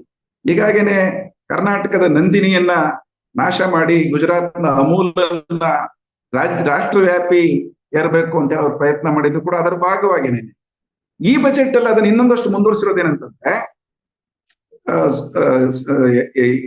ಎಲ್ಲಾ ರಾಜ್ಯಗಳ ಸಹಕಾರಿ ಸಂಸ್ಥೆಗಳನ್ನ ತಾನು ನಿರ್ವಹಣೆ ಮಾಡ್ತೀನಿ ಅನ್ನೋ ರೀತಿಯ ಒಳಗಡೆಯಲ್ಲಿ ಒಂದು ರಾಷ್ಟ್ರ ಮಟ್ಟದ ಕೋಆಪರೇಷನ್ ಪಾಲಿಸಿಯನ್ನ ತರ್ತೀವಿ ಅಂತ ಹೇಳಿ ಅವರು ಅನೌನ್ಸ್ ಮಾಡಿದ್ದಾರೆ. ಇದರ ಪರಿಣಾಮ ಏನಂತಂದ್ರೆ ರಾಜ್ಯಗಳಿಗಿದ್ದಂತ ಅಧಿಕಾರವನ್ನ, ಸಹಕಾರಿ ಇಲಾಖೆಯಲ್ಲಿದ್ದಂತ ಅಧಿಕಾರವನ್ನ ಅದು ಪೂರ್ತಿಯಾಗಿ ಕಸ್ಕೊಳ್ಳುವಂತ ಕೆಲಸವನ್ನ ಇದರಲ್ಲಿ ಮಾಡ್ತಾರೆ ಅನ್ನುವಂಥದ್ದು. ಹೀಗಾಗಿ ಆ ರೀತಿಯ ಒಂದು ಘೋಷಣೆಯನ್ನು ಇದರೊಳಗಡೆಯಲ್ಲಿ ಮಾಡಿದ್ದಾರೆ. ಇದರ ವಂಚಕತನ ಏನು ಅಂತಂದ್ರೆ ಈ ಪಾಲಿಸಿ ಅಂತ ತರ್ತೀವಿ ಅಂತ ಘೋಷಣೆ ಮಾಡಿ ಅಸಲಿಗೆ ಸಹಕಾರಿ ಇಲಾಖೆಗೆ ಬಜೆಟ್ ನೋಡೋದು ಎಷ್ಟಿಟ್ಟಿದ್ದಾರೆ ಅಂತ ನೋಡಿದ್ರೆ ಅದನ್ನು ಕಡಿಮೆ ಮಾಡಿದ್ದಾರೆ. ಮತ್ತೆ ಈ ಉಗ್ರಾಣ ವ್ಯವಸ್ಥೆ, ಸ್ಟೋರೇಜು, ಇದಕ್ಕೆ ಸಂಬಂಧಪಟ್ಟಂತ ಬಜೆಟ್ ಅನ್ನು ಕಡಿಮೆ ಮಾಡಿದ್ದಾರೆ ಕೃಷಿ ಕ್ಷೇತ್ರದ ಒಳಗಡೆಯಲ್ಲಿ ಅನ್ನೋದು. ಮತ್ತು ಅದಕ್ಕೂ ಇನ್ನೊಂದು ಅಪಾಯಕಾರಿಯಾಗಿರ್ತಕ್ಕಂಥ ಸಂಗತಿ ಏನಂತಂದ್ರೆ ದೇಶದ ಸುಮಾರು ಒಂದು 6 ಕೋಟಿ ರೈತರ ಈ ಭೂ ದಾಖಲೆಗಳನ್ನ, ಭೂಮಿ ಇವುಗಳನ್ನ ನಾವು ಗಣಕೀಕರಣ ಮಾಡ್ತೀವಿ ಅಂತೀವಿ. Digital public infrastructure in agriculture ಅಂತ ಹೇಳಿ ಅದನ್ನ ನಾವು ಸ್ಥಾಪನೆ ಮಾಡ್ತೀವಿ ಅಂತ ಹೇಳಿದ್ದಾರೆ. ಅಂದ್ರೆ ಅದರರ್ಥ ರೈತರ ಭೂ ದಾಖಲೆಗಳನ್ನ ಗಣಕೀಕರಣ ಮಾಡಿ ಕೇಂದ್ರೀಕರಿಸುವಂಥದ್ದು ಇಡೀ ದೇಶದನ್ನ. ಇದು ರಾಜ್ಯಗಳ ಅಧಿಕಾರವನ್ನ ಪೂರ್ತಿ ನಾಶ ಮಾಡೋದು ಅಂತ ಅದ್ರ ಒಳಗಡೆಯಲ್ಲಿ ಭೂ ದಾಖಲೆಗಳು, ಅದ ಅಧಿಕಾರ ರಾಜ್ಯಕ್ಕೆ ಏನಿದೆ ಅದು ಹೋಗುತ್ತೆ. ಮತ್ತೆ ಯಾವ ಮುಖಾಂತರ ಮಾಡ್ತಾರೆ? ಇದಕ್ಕೆ ಆಧಾರ್ ಲಿಂಕ್ ಮಾಡೋದು ಮತ್ತೊಂದು ಇವೆಲ್ಲ ಮಾಡ್ತಾರೆ. ಇದ್ರ ಮುಖಾಂತರವಾಗಿ ಕಾರ್ಪೊರೇಟ್ ಕಂಪನಿಗಳು ಕೃಷಿ ಭೂಮಿಯನ್ನ ದೇಶದ ಯಾವ್ಯಾವ ಭಾಗದಲ್ಲಿ ಹೇಗೆ ಕೊಂಡ್ಕೋಬಹುದು, ಹೇಗೆ ಬಾಚ್ಕೋಬಹುದು ಅನ್ನುವಂಥದ್ದಕ್ಕೆ ಸಹಾಯ ಮಾಡ್ಲಿಕ್ಕಾಗಿ ಈ ತರದ ಒಂದು ಯೋಜನೆಯನ್ನು ಕೂಡ ಇದರೊಳಗಡೆ ಅವರು ಘೋಷಣೆ ಮಾಡಿದ್ದಾರೆ. ಸೊ ಈ ಎಲ್ಲ ಅಂಶಗಳನ್ನ ನೀವು ಗಮನಿಸಿದ್ರೆ ಹೆಚ್ಚು ಕೃಷಿಗೆ ಪೂರಕವಾದದ್ದಲ್ಲ, ಬದಲಿಗೆ ಕೃಷಿಯನ್ನ ರೈತ ಕೇಂದ್ರಿತ ಇದರಿಂದ ಕಾರ್ಪೊರೇಟ್ ಕೇಂದ್ರಿತ ಕೃಷಿಯನ್ನಾಗಿ ಪರಿವರ್ತನೆ ಮಾಡಲಿಕ್ಕೆ, ರೈತರನ್ನ ನಾಶ ಮಾಡಲಿಕ್ಕೆ ಈ ವರ್ಷದ ಬಜೆಟ್ ಒಳಗಡೆಯಲ್ಲಿ ನಾವು ಇದರಲ್ಲಿ ಗಮನಿಸಬಹುದು. ಇನ್ನೊಂದು ಹೇಳಿದ್ದಾರೆ ಇದರೊಳಗಡೆಯಲ್ಲಿ ನ್ಯಾಚುರಲ್ ಫಾರ್ಮಿಂಗ್ಗೆ ನಾವು ಹೆಚ್ಚು ಗಮನ, ಅಂದ್ರೆ ಬಹುತೇಕ ಸಾವಯವ ನೈಸರ್ಗಿಕ ಕೃಷಿಗೆ ಸಂಬಂಧಪಟ್ಟಂತೆ 1 ಕೋಟಿ ರೈತರನ್ನ ಈ ವ್ಯಾಪ್ತಿಗೆ ತರ್ತೀವಿ ಅಂತೇಳಿ ಅದಕ್ಕೆ ಬಜೆಟ್ ಅನ್ನ ಘೋಷಣೆ ಮಾಡಿದ್ದಾರೆ. ಇಂತಹ ಘೋಷಣೆಗಳು ಹಿಂದಿನ ಹಲವಾರು ಘೋಷಣೆಗಳು ಇದಾವೆ ಇದರೊಳಗೆ. ಅದರಿಂದ ಏನ್ ಪ್ರಯೋಜನ ಆಯ್ತು, ಎಷ್ಟು ಪ್ರಯೋಜನ ಆಯ್ತು, ಅಸಲಿಗೆ ಇವತ್ತಿರತಕ್ಕಂತ ಆಹಾರದ ಕೊರತೆ, ಭದ್ರತೆಯ ವಿಚಾರಗಳಲ್ಲಿ ಇದು ಯಾವ ಪ್ರಮಾಣಕ್ಕೆ ಪೂರೈಕೆ ಮಾಡಬಲ್ಲದು, ಇಂಥ ಎಲ್ಲಾ ಅಂಶಗಳ ಬಗ್ಗೆ ಇದರಲ್ಲಿ ಏನು ಮಾಹಿತಿಗಳಿಲ್ಲ. ಅದ್ಯಾವುದು ಅಂಕಿಅಂಶಗಳಿಲ್ಲದೆ ಈ ತರದ ಘೋಷಣೆಗಳನ್ನ ಮಾಡೋದನ್ನ ನಾವು ನೋಡ್ತಾ ಇದ್ದೇವೆ. ಹೀಗಾಗಿ ಇದು ಕೃಷಿಗೆ ವಿರುದ್ಧವಾಗಿರ್ತಕ್ಕಂಥ ಬಜೆಟ್ ಅನ್ನುವಂಥದ್ದು, ರೈತರಿಗೆ ವಿರುದ್ಧವಾಗಿರ್ತಕ್ಕಂಥ ಬಜೆಟ್ ಅನ್ನುವಂಥದ್ದು ಬಹಳ ಸ್ಪಷ್ಟವಾಗಿ ಗೊತ್ತಾಗ್ತದೆ. ರಾಜ್ಯಗಳ ವಿಚಾರಕ್ಕೆ ಬರುವಾಗ ರಾಜ್ಯಗಳ ಅಧಿಕಾರವನ್ನು ಹೇಗೆ ದುರ್ಬಲಗೊಳಿಸ್ತಿದ್ದಾರೆ ಅನ್ನುವಂಥದ್ದನ್ನು ಈಗಾಗಲೇ TRC ಅವರು ಹೇಳ್ದಂಗೆ ನೋಡ್ರಿ, ಫೈನಾನ್ಸ್ ಕಮಿಷನ್ ಒಳಗಡೆಯಲ್ಲಿ ರಾಜ್ಯಗಳಿಗೆ ಕೊಡ್ತಾ ಇದ್ದಂತ ಗ್ರಾಂಟ್ಸ್ ಏನು, ಹಣಕಾಸು ಆಯೋಗ ಒಳಗಡೆ ಅದಕ್ಕೆ ಸಂಬಂಧಪಟ್ಟಂತೆ ಸತತವಾಗಿ ರಾಜ್ಯಗಳಿಗೆ ಕೊಡ್ತಾ ಇದ್ದಂತ ಫೈನಾನ್ಸ್ ಕಮಿಷನ್ ನ ಗ್ರಾಂಟ್ಸ್ ಅನ್ನ ಕಡಿಮೆ ಮಾಡ್ತಿರುವಂತದ್ದು ಈ ಬಜೆಟ್ ಅಲ್ಲೂ ಕೂಡ ಮುಂದುವರೆದಿದೆ. ನಾನು 3 ವರ್ಷಗಳ ಇದನ್ನ ನಿಮ್ಗೆ ಗಮನಕ್ಕೆ ತರಕ್ಕೆ ಬಯಸ್ತೀನಿ. ಒಟ್ಟಾರೆ ಎಲ್ಲ ರಾಜ್ಯಗಳಿಗೆ ಸೇರಿದಂತೆ 2022-23ರಲ್ಲಿ ಒಟ್ಟಾರೆ ರಾಜ್ಯಗಳಿಗೆ 1,72,760 ಕೋಟಿ ರೂಪಾಯಿ ಫೈನಾನ್ಸ್ ಕಮಿಷನ್ ಗ್ರಾಂಟ್ಸ್ ರಾಜ್ಯಗಳಿಗೆ ಒದಗಿಸಲಾಗಿದೆ. 2023-24ರಲ್ಲಿ ಅದನ್ನು 1,40,40,429 ಕೋಟಿಗೆ ಇಳಿಸಲಾಯಿತು. ಈ ಬಜೆಟ್ ಅಲ್ಲಿ ಅದನ್ನ 1,32,378 ಕೋಟಿಗೆ ಇಳಿಸಿದ್ದಾರೆ. ಮತ್ತೆ ಏನ್ ಗೊತ್ತಾಗುತ್ತೆ ಇದರಲ್ಲಿ? ರಾಜ್ಯಗಳಿಗೆ ಸಿಗಬೇಕಾಗಿದ್ದಂತ ಹಣಕಾಸು ಆಯೋಗದ ಗ್ರಾಂಟ್ಸ್ ಏನಿದೆ ಅದು ಸತತವಾಗಿ ಕಡಿಮೆ ಆಗ್ತಾ ಇದೆ, ಕುಸಿತಾ ಇದೆ. ಇದರಿಂದಾಗಿ ರಾಜ್ಯಗಳ ಹಣಕಾಸಿನ ಮೇಲೆ ದಾಳಿ ಮಾಡ್ತಕ್ಕಂಥ ಅಂಶಗಳು ಜಾಸ್ತಿ ಆಗ್ತಾ ಹೋಗ್ತಾ ಇದಾವೆ ಇದರೊಳಗಡೆ ಅನ್ನುವಂಥದ್ದು ಬಹಳ ಸ್ಪಷ್ಟವಾಗಿ ನಮಗೆ ಗೊತ್ತಾಗ್ತಾ ಹೋಗ್ತದೆ ಅನ್ನುವಂಥದ್ದು. ಸೊ ಹೀಗಾಗಿ ಈ ಬಜೆಟ್ ಒಳಗಡೆಯಲ್ಲಿ ನಮಗೆ ಯಾವುದೇ ರೀತಿಯಲ್ಲೂ ಕೂಡ ರಾಜ್ಯಗಳ ಅಭಿವೃದ್ಧಿಗಾಗ್ಲಿ ಅಥವಾ ಕೃಷಿಯ ಬೆಳವಣಿಗೆಗಾಗ್ಲಿ, ಉದ್ಯೋಗದ ಸೃಷ್ಟಿಗಾಗ್ಲಿ, ಒಟ್ಟಾರೆ ಇವನ್ ಕೈಗಾರಿಕಾ ಬೆಳವಣಿಗೆಗೂ ಕೂಡ ಇದು ಯಾವುದೇ ರೀತಿಯಲ್ಲಿ ಸಹಾಯ ಮಾಡೋದಿಲ್ಲ ಅನ್ನುವಂಥದ್ದನ್ನು ನಾವು ಗಮನಿಸಬಹುದು. ಸೊ ಈ ಒಟ್ಟಾರೆ ಹಿನ್ನೆಲೆ ಒಳಗಡೆಯಲ್ಲಿ ನಾವು ಗಮನಿಸಿದಾಗ ಈ ಬಜೆಟ್ ಪೂರ್ಣವಾಗಿ ಕಾರ್ಪೊರೇಟೀಕರಣವನ್ನ ಹೆಚ್ಚು ಮಾಡತಕ್ಕಂತ ಜನರ ಆದಾಯಗಳನ್ನ ಕಡಿಮೆ ಮಾಡ್ತಕ್ಕಂಥ, ಉದ್ಯೋಗದಲ್ಲಿ ಅಭದ್ರತೆಯನ್ನು ಹೆಚ್ಚು ಮಾಡ್ತಕ್ಕಂಥ ಮತ್ತು ಅಸ್ಥಿರತೆಯನ್ನು ಹೆಚ್ಚು ಮಾಡ್ತಕ್ಕಂಥ, ಮತ್ತು ಉದ್ಯೋಗ ಅಂತಂದ್ರೆ ಕಾಯಂ ಸ್ವರೂಪದ ಉದ್ಯೋಗಗಳು ಸಾಧ್ಯವೇ ಇಲ್ಲ. ಅದೇನಿದ್ರು ಕೂಡ ಅತ್ಯಂತ ಅಭದ್ರತೆಯ, ಯಾವುದೇ ಸೌಲಭ್ಯ ಇಲ್ಲದೆ ಇರತಕ್ಕಂಥ ಉದ್ಯೋಗಗಳಾಗಿ ಜನರೇಟ್ ಮಾಡಬಹುದು. ಆ ಮುಖಾಂತರವಾಗಿ ಬಂಡವಾಳಿಗರಿಗೆ ದೊಡ್ಡ ಪ್ರಮಾಣದಲ್ಲಿ ಚೀಪ್ ಲೇಬರ್ ಅನ್ನ ಒದಗಿಸ್ತಕ್ಕಂಥ ಒಂದು ಇದಕ್ಕೆ ಇದು ಪೂರಕವಾಗಿ ಕೆಲಸ ಮಾಡುತ್ತೆ ಈ ಬಜೆಟ್ ಅನ್ನುವಂಥದ್ದನ್ನು ನಾವು ಸ್ಪಷ್ಟವಾಗಿ ಗಮನಿಸಬಹುದು. ಈ ಹಿನ್ನೆಲೆ ಒಳಗಡೆನೆ ತೆರಿಗೆಗಳು ಹಾಕಿರ್ತಕ್ಕಂಥ, ನೀವು ತೆರಿಗೆಯ ರೂಪಗಳನ್ನು ಕೂಡ ಗಮನಿಸಿದ್ರೆ ಈ ಒಳಗಡೆ ಮೊದಲ ಬಾರಿಗೆ ನಮ್ಮ ದೇಶದ ಇದ್ರೊಳಗಡೆಯಲ್ಲಿ ಕಾರ್ಪೊರೇಟ್ ಟ್ಯಾಕ್ಸ್ಗಳ ಪ್ರಮಾಣ ಏನಿದೆ ಒಟ್ಟಾರೆ ಗಮನಿಸಿದ್ರೆ, ಒಟ್ಟಾರೆ ತೆರಿಗೆಗಳ ಸಂಗ್ರಹದ ಒಳಗಡೆ ಕಾರ್ಪೊರೇಷನ್ ಟ್ಯಾಕ್ಸ್ಗಳು ವೈಯಕ್ತಿಕ ಆದಾಯ ತೆರಿಗೆಗಳ ಪ್ರಮಾಣಕ್ಕಿಂತ ಕಡಿಮೆ ಆಗಿದೆ ಅನ್ನೋದನ್ನು ಗಮನಿಸ್ಬೇಕು. ಅಂದ್ರೆ ಅದು ನಿರಂತರವಾಗಿ ಕಡಿಮೆ ಆಗ್ತಾ ಬಂದಿತ್ತು, ಈಗ ಪೂರ್ತಿಯಾಗಿ ಅದು ವೈಯಕ್ತಿಕ ಆದಾಯ ತೆರಿಗೆಗಳ ಮೇಲಿನ ಪ್ರಮಾಣ ಅದು ಹೆಚ್ಚಾಗಿದೆ, ಕಾರ್ಪೊರೇಷನ್ ತೆರಿಗೆ ಕಡಿಮೆ ಆಗಿದೆ. 27.2% ಅಷ್ಟು ಒಟ್ಟಾರೆ ಕಾರ್ಪೊರೇಟ್ ತೆರಿಗೆಗಳು ಇದ್ರೆ, ವೈಯಕ್ತಿಕ ಆದಾಯ ತೆರಿಗೆಗಳು ಇವತ್ತು 29.2% ಅಷ್ಟಿದೆ ಒಟ್ಟಾರೆಯಾಗಿ. ಅಂದ್ರೆ ಜನಸಾಮಾನ್ಯರ ಮೇಲೆ ಹೊರೆ ಜಾಸ್ತಿ ಆಗ್ತಾ ಇದೆ, ಕಾರ್ಪೊರೇಟ್ ಕಂಪನಿಗಳ ಮೇಲಿನ ಹೊರೆ ಕಡಿಮೆ ಆಗ್ತಿದೆ ಅನ್ನುವಂಥದ್ದು. ಅದರೊಳಗಡೆ ವಿದೇಶಿ ಕಂಪನಿಗಳ ಮೇಲೆ ಆಗ್ತಕ್ಕಂಥ ಕಾರ್ಪೊರೇಷನ್ ತೆರಿಗೆ ಏನಿದೆ ಅದನ್ನ ಈ ಬಜೆಟ್ ಅಲ್ಲಿ 40% 35% ಕಡಿಮೆ ಮಾಡುವಂತದ್ದನ್ನು ಕೂಡ ನಾವು ಗಮನಿಸಬಹುದು. ಇದು ಅದರ ದಿಕ್ಸೂಚಿ. ತೆರಿಗೆಗಳು ಯಾರ ಪರವಾಗಿದ್ದಾವೆ, ಜನರ ಮೇಲಿನ ಹೆಚ್ಚಿನ ತೆರಿಗೆಗಳು ಮತ್ತು ಬಂಡವಾಳದಾರರಿಗೆ ಸಬ್ಸಿಡಿಗಳು ಮತ್ತು ಹೆಚ್ಚೆಚ್ಚು ತೆರಿಗೆ ರಿಯಾಯಿತಿಗಳು ಅನ್ನುವಂಥದ್ದನ್ನ ನಾವು ಗಮನಿಸಬಹುದು. ಮತ್ತು ಇನ್ನೊಂದು ಬಹಳ ಮುಖ್ಯವಾಗಿ ಇದರಲ್ಲಿ ನಾವು ಮೊದಲಿಂದ ಹೇಳ್ತಿರುವಂತದ್ದು, ಈ ಸರ್ಕಾರ ತಂದಂತ ಇನ್ಸಾಲ್ವೆನ್ಸಿ ಅಂಡ್ ಬ್ಯಾಂಕ್ರಪ್ಸಿ ಕೋಡ್ ಅಂತ ನಾವೇನ್ ಮಾತಾಡ್ತಾ ಇದ್ವಿ.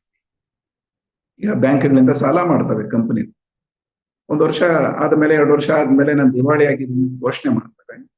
ದಿವಾಳಿ ಆಗಿರುವಂತ ಕಂಪನಿಗಳಿಗೆ ರಿಯಾಯಿತಿ ಕೊಡ್ಲಿಕ್ಕೆ ಅಂತೇಳಿ ಈ IBC ಕೋಡ್ ಅಂತೇಳಿ ಜಾರಿ ಮಾಡುದು. ಈ ಕೋಡ್ ಅನ್ನ ಬಳಸ್ಕೊಂಡು NCLT ಏನಿದೆ, ನ್ಯಾಷನಲ್ ಕಂಪನಿ ಲಾ ಟ್ರಿಬ್ಯುನಲ್ ಅಂತೇಳಿ ಒಂದು ನ್ಯಾಯ ಮಂಡಳಿ ಇದೆ, ಅಲ್ಲಿ ಅರ್ಜಿ ಹಾಕೊಡ್ತಾರೆ. ಅದ್ರ ಮುಖಾಂತರ ಸಬ್ಸಿಡಿಗಳನ್ನ, ರಿಯಾಯಿತಿಗಳನ್ನ ತಗೊಳ್ತಾರೆ. 10,000 ಕೋಟಿ ರೂಪಾಯಿ ಸಾಲ ಮಾಡಿದ್ರೆ ದಿವಾಳಿ ಆಗಿದ್ದೀವಿ ಅಂತೇಳಿ ಅರ್ಜಿ ಹಾಕೊಂಡ್ರೆ ಅವ್ರಿಗೆ ನೀವು 1,000 ಕೋಟಿ ಕಟ್ಟಿ ಸಾಕು, 20,000 ಕೋಟಿ ರೂಪಾಯಿ ನಿಮ್ಗೆ ಮನ್ನಾ ಮಾಡಿದೀವಿ ಅನ್ನುವಂತ ರೀತಿಯ ಕಾಯ್ದೆ.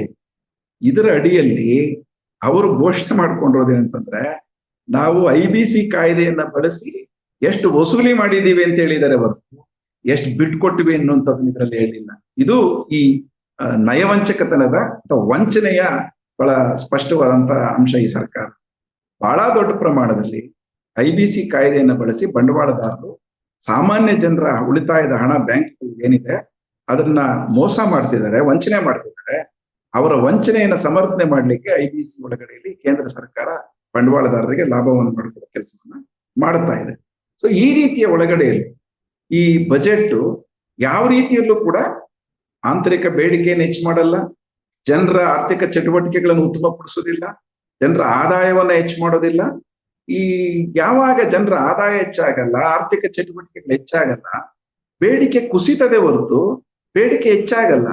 ಬೇಡಿಕೆ ಹೆಚ್ಚಾಗದೇ ಇದ್ದಾಗ ಕೈಗಾರಿಕಾ ಬೆಳವಣಿಗೆ ಆಗ್ಲಿ, ಕೃಷಿ ಬೆಳವಣಿಗೆ ಆಗ್ಲಿ, ಅಥವಾ ಯಾವುದೇ ಬೆಳವಣಿಗೆ ಆಗ್ಲಿ ಆರ್ಥಿಕ ಕ್ಷೇತ್ರದಲ್ಲಿ ಆಗಕ್ಕೆ ಸಾಧ್ಯನೇ ಇಲ್ಲ. ಹಾಗಾಗೇನೆ ನಾವು CPM ಪಾರ್ಟಿಯಾಗಿ ನಾವು ಸ್ಪಷ್ಟವಾಗಿ ಹೇಳುವಂತ ಈ ಒಟ್ಟಾರೆ ಬಜೆಟ್ ಆರ್ಥಿಕ ಸಂಕುಚಿತ ಇದಕ್ಕೆ ಅದು ದಾರಿ ಮಾಡಿಕೊಡ್ತದೆ ಮತ್ತು ಒಂದು ರೀತಿ ಪ್ರತಿಗಾಮಿ ಆಗಿರ್ತಕ್ಕಂಥ ಬಜೆಟ್ ಇದು. ಒಟ್ಟಾರೆ ಜನರ ದೃಷ್ಟಿಯಲ್ಲಿ ಯಾವ ಪ್ರಯೋಜನವನ್ನು ಇದು ತರೋಲ್ಲ ಅನ್ನುವಂಥದ್ದನ್ನ ಈ ಕಾರಣಕ್ಕಾಗಿನೇ CPM ಪಾರ್ಟಿ ಇದನ್ನ ಈ ಬಜೆಟ್ ಅನ್ನು ವಿಶ್ಲೇಷಣೆ ಮಾಡ್ತದೆ. ಹೆಚ್ಚು ಜನ ವಿದ್ಯಾವಂತರಾಗುವಂಥದ್ದು ಅಗತ್ಯ ಇಲ್ಲ, ಅಂದ್ರೆ ಉನ್ನತ ಶಿಕ್ಷಣವನ್ನು ಪಡ್ಕೊಳ್ಳುವಂಥದ್ದು ಅಗತ್ಯ ಈ ಸರ್ಕಾರಕ್ಕಿಲ್ಲ.